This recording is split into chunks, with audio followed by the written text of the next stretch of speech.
ધર્મ એક દેશ સુધી, બીજો સમય સુધી, ત્રીજો મંત્ર સુધી, ચોથું શરીર સુધી, પાંચમું વિચાર સુધી, છઠ્ઠું ઇન્દ્રિય સુધી અને સાતમું ધન સુધી.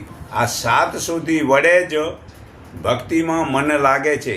તેથી સાચી ભક્તિ થાય છે. ધર્મમાં સત્યને જીવનમાં ઉતારવું અને ખોટું છે તેને છોડી દેવું, એક જ પરમાત્માનું જ્ઞાન જાણી તે પરમાત્માની આજ્ઞાનું પાલન કરવું, વેદ વગેરે શાસ્ત્રોના પ્રમાણે વર્તન કરવું તથા જેને ધારણ કરવાથી પોતાનું, સમાજનું, રાષ્ટ્રનું કલ્યાણ થાય તેને ધર્મ કહેવાય છે. અર્થ ધર્મપૂર્વક ધન કમાવું તેને અર્થ કહેવાય છે. મતલબ કે ખોટું છળ કપટ દગો વગેરે ખોટો વ્યવહારને છોડી દઈ અને ઈમાનદારીનું ધન કમાવું તે અર્થ કહેવાય છે.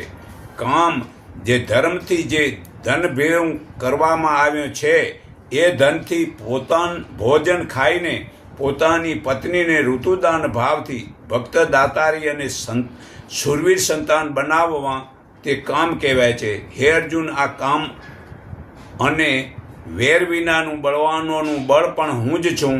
હે અર્જુન, પ્રાણીઓના રહેલા ધર્મો અનુકૂળ જે કામ, ભોજન, પાન વગેરેની ઈચ્છા તે પણ હું જ છું. આ ગીતા અધ્યાય 7 શ્લોક 11માં પુરાવો છે. છતાં હે અર્જુન, નિત્યનો કામ તે દુશ્મન છે. જ્ઞાનીઓનું જ્ઞાન એનાથી જ ઢંકાઈ જાય છે. આ ગીતા અધ્યાય 3 શ્લોક 39માં પુરાવો છે.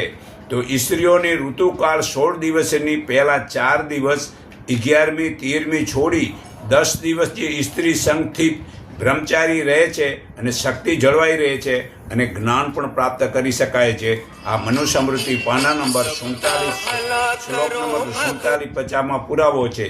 તો મોક્ષ જે જન્મ મરણના સર્વે દુઃખો, રોગો, ભય, બંધન વગેરેથી છૂટી જવું, તેને જ પરમાત્માના આનંદમાં હંમેશા મગન રહેવું તે મોક્ષ કહેવાય છે.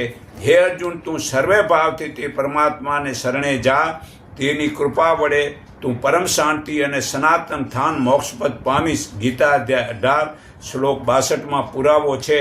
અને તે પરમાત્મામાં લીન થવું તેને મોક્ષ કહેવાય છે.